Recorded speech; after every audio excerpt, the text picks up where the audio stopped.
Welcome to the Making of Me podcast, where we explore the defining moments and experience that shape who we have become. Today's guest is Michael Ashford, a communication coach, an author an author and former marketing executive who help people communicate in a way they were never taught in school. Michael is also the host of Rethinking Communication podcast, an author of Can I Ask a Question? With years of experience in leadership communication, conflict resolution, and helping people turn their world into a tools for clarity, connection, and impact. In this conversation, we'll explore the experience that shaped his understanding of communication, leadership, and personal growth. Once again, it's a pleasure and honor having you. Thank you so much for having me. I'm looking forward to the conversation. Yeah, thank you so much. So, Michael, can you take us back to your early life?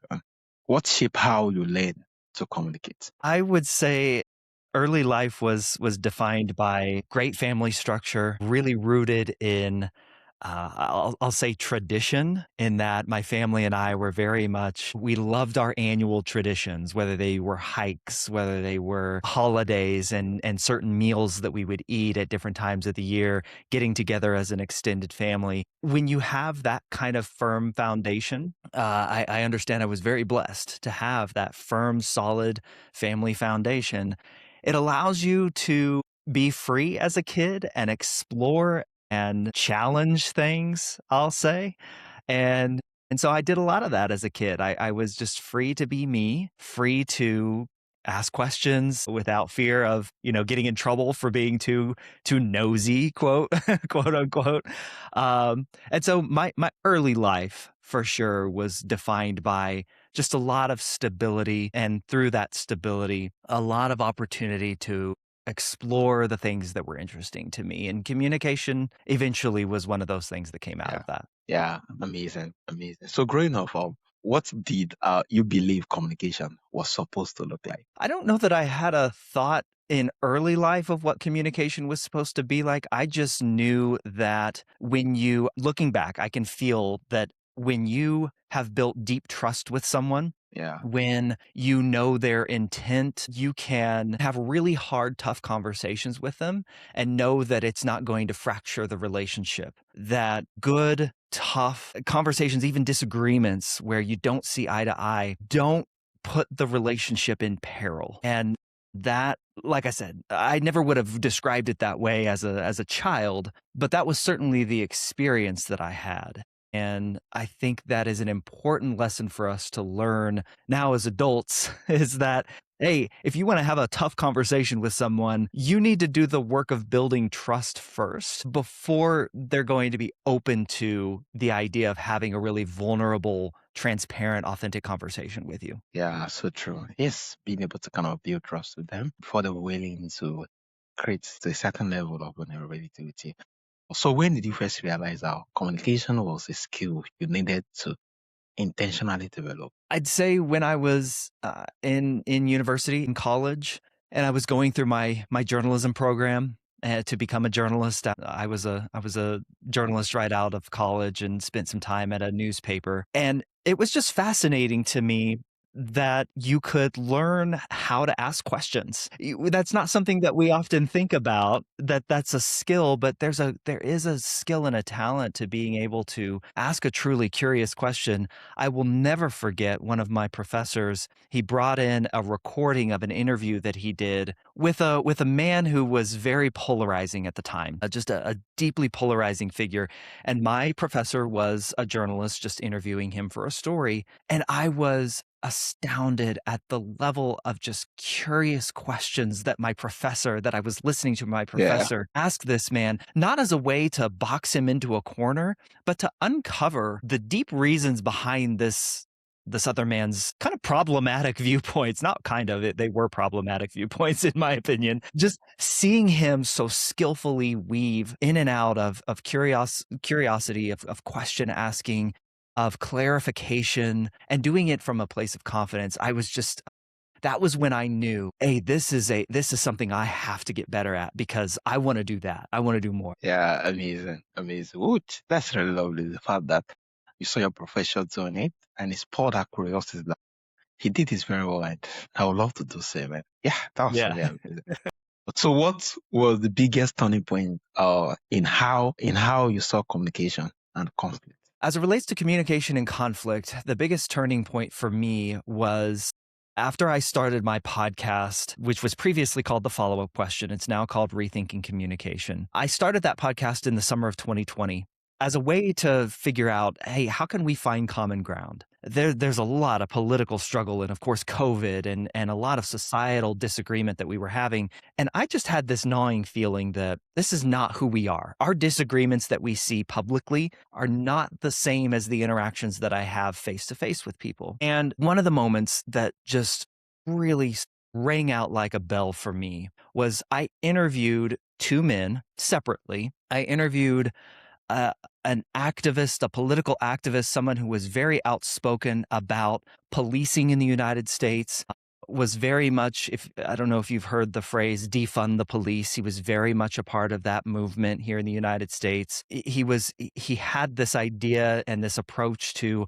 how we reform police work that on the surface and what you saw on social media was very antagonistic. It was very, of course, it brought out a lot of disagreeers and a lot of people who were against him, but it brought out a lot of rah-rah, Yeah. yes, you're right.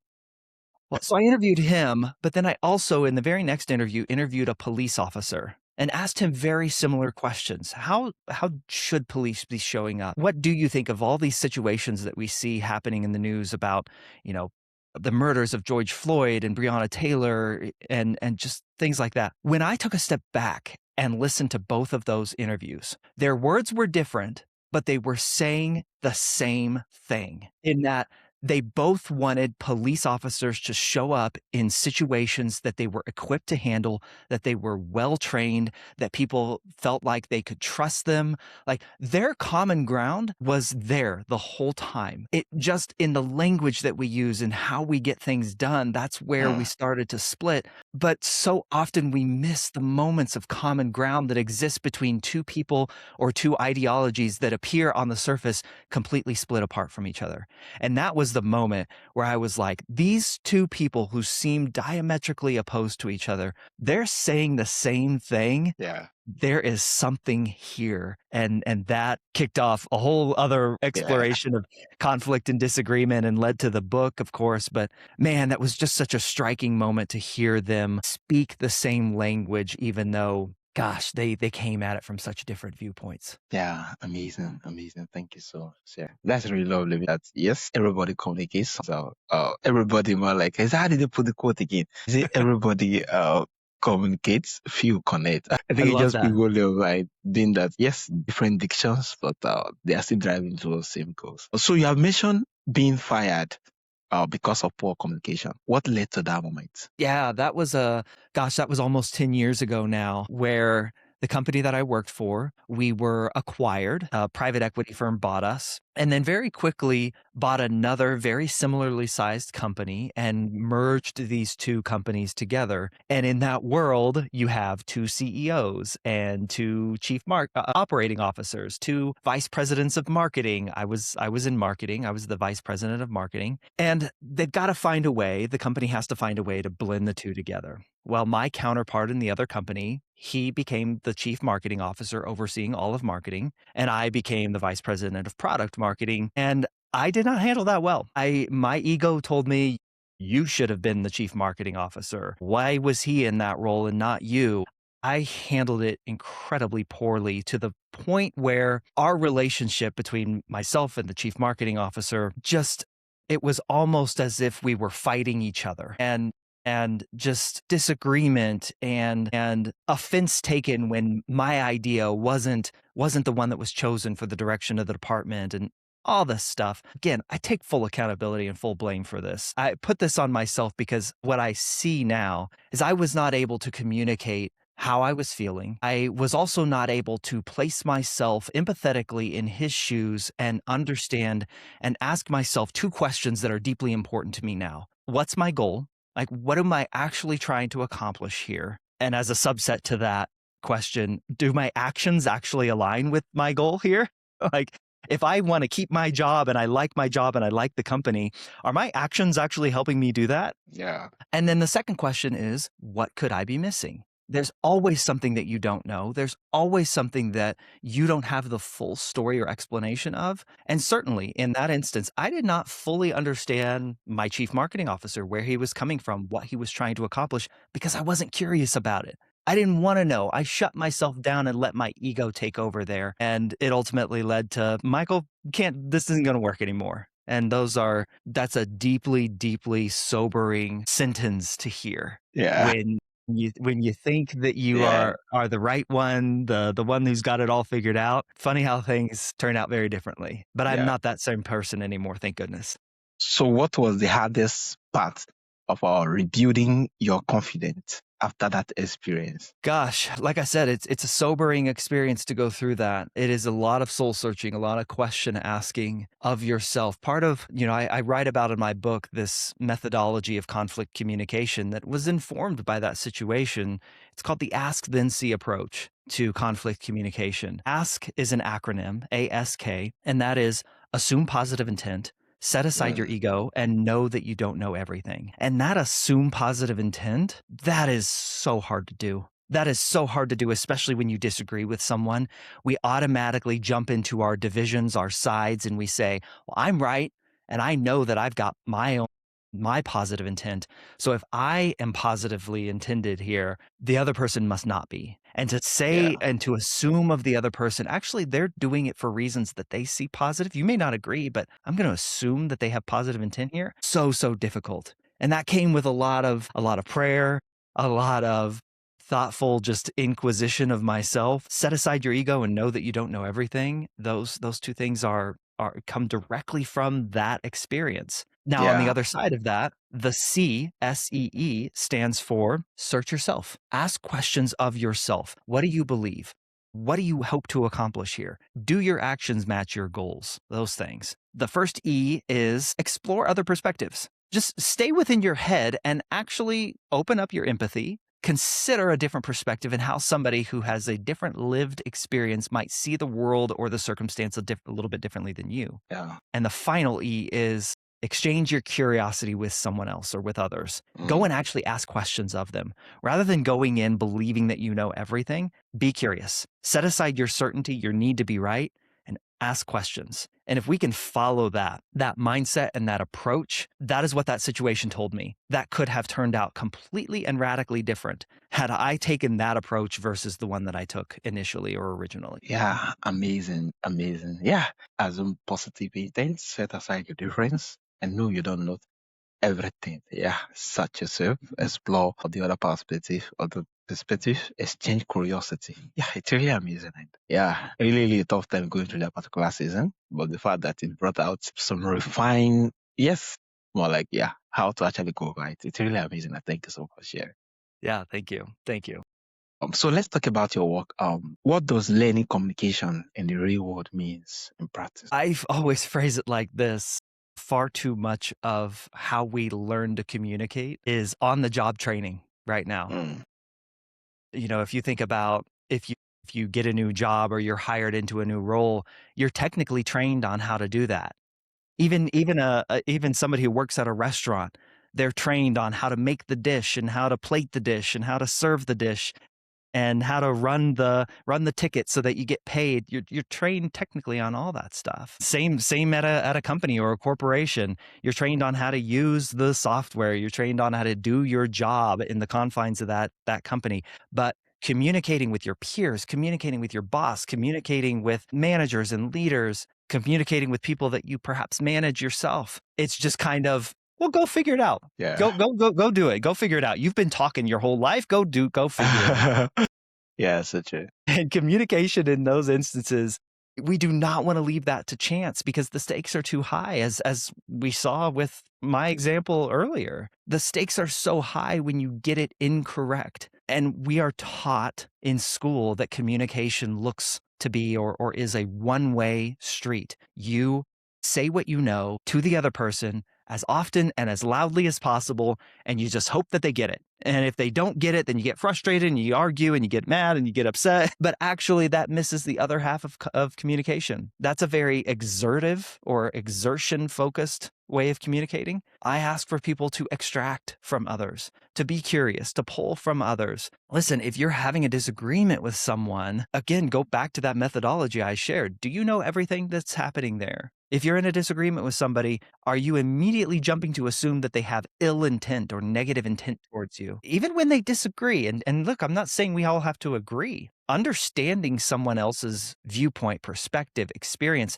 does not mean that you agree with their decisions. That's not what I'm asking. But to go back to the example of the police officer and the political activist, we've got to understand what we disagree about first, rather than just argue over the fact that we disagree, which is what too many of us are doing. In work settings, in political settings, in social settings, in relationships, we're arguing over the fact that you and I disagree rather than actually understanding what we disagree about. And most often, just like the police officer and the activist, we actually have a lot of the same goals. We have a lot of Yeah. the same shared language underneath. Just our approach looks different, and we've got to uncover that common ground so we can build on it. It's a wildly different approach, I understand, but I think it's a more healthy one, a Yeah. healthier one. Yeah, lovely. And I think this is really lovely, especially as we're having this conversation. If our communication is not being taught in workplace, but just the technical part of it, we say play is the opportunity when it comes to communication, if you know how to communicate, right? Because I think I was reading a book the other day and was making reference of before this age and time, the best people who actually earn more was those who could actually communicate better in terms of being able to manage a whole lot of things and being able to communicate what the goals and aspiration is and being able to get the results clearly. They were the one who were highly get paid in that. They know what all men doesn't know, which is being able to communicate and being able to gather men and know what to make them. Yeah, make them want to come out. Yeah, come each and every day and do their job. And I think it's Well, really lovely and a whole lot of things to yeah, actually offer. and we look at people who can do that, who can inspire and communicate well, and we point to them and say, "Oh, they're just born with it. They're a great Yeah, communicator." And so much like I'm here to tell you, great communication can be learned. It can be taught. It is a skill that you can build.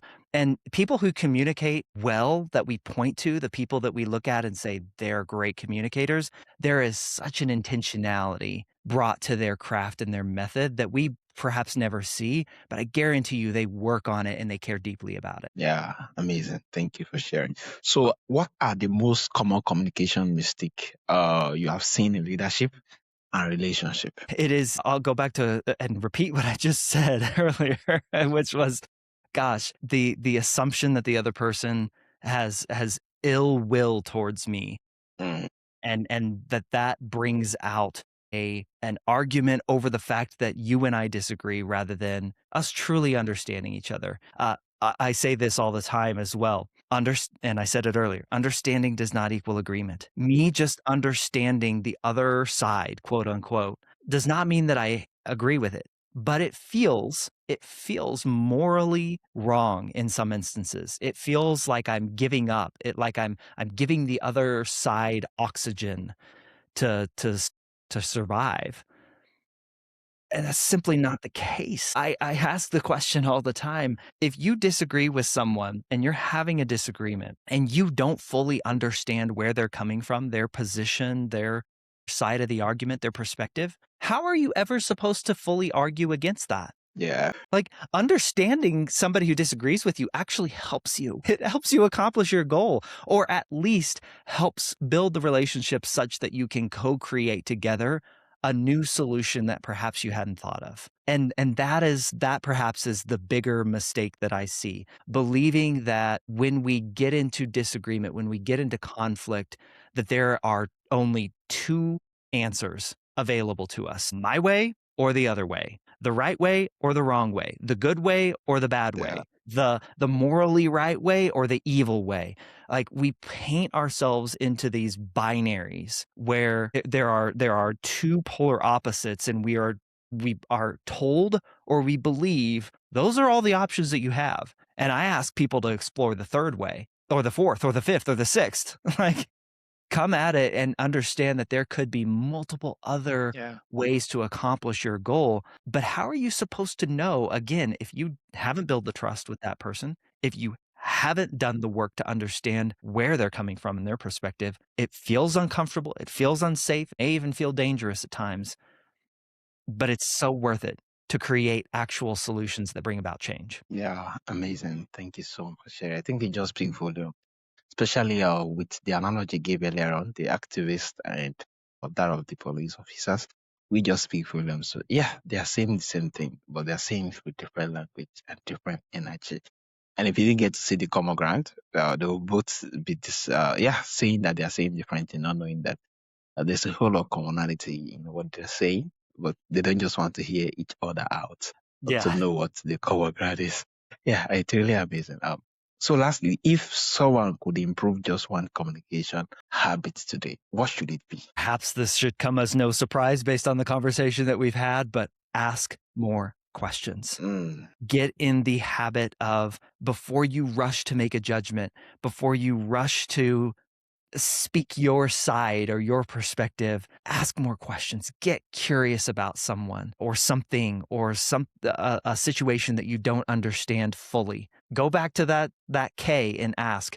Know that you don't know everything, because you can't possibly know everything. It is impossible for another human to know everything, especially when it comes to what's going on in another human being's mind. It's called the problem of other minds. You will never know everything that is going on in my head, just like I will never know everything that's going on in your yeah, head. The only way that we gain any sort of access to that is by asking a truly curious question of that person and allowing them the space to answer fully without retribution, without degrading them, yeah, just trying to be curious and ask truly curious questions, not weaponized questions, not questions that paint people into a corner like, well, you believe this, so you believe this, don't you? Like, that's a question, yes, but not a helpful one, yeah, not a curious one. So ask more questions. That's yeah. the whole goal. Yeah, thank you so much, Michael. This has really been amazing. I thank you so much for sharing a whole lot of insight. So, for my audience who want to reach out, either to get your book or for coaching sections, how can they reach out to you and where's the best platform? The hub of everything that I do is my website, michaelashford.com. You can get links to the book there. My coaching is there, articles, my newsletter, links to my social media. It's all there. So you go there and you'll find everything you're looking for. Yeah, amazing. Thank you so much. This has really been amazing. Thank you for sharing your journey and insights with us today. Yeah, for everyone listening, this has been Making Up Me podcast. And definitely check the show notes and good to see the link to explore the content of what's in the website of Mike Ashford. Once again, it's really a pleasure and honor to have you on the show. Thank Mike. you so much for having me. Great conversation. Thank you.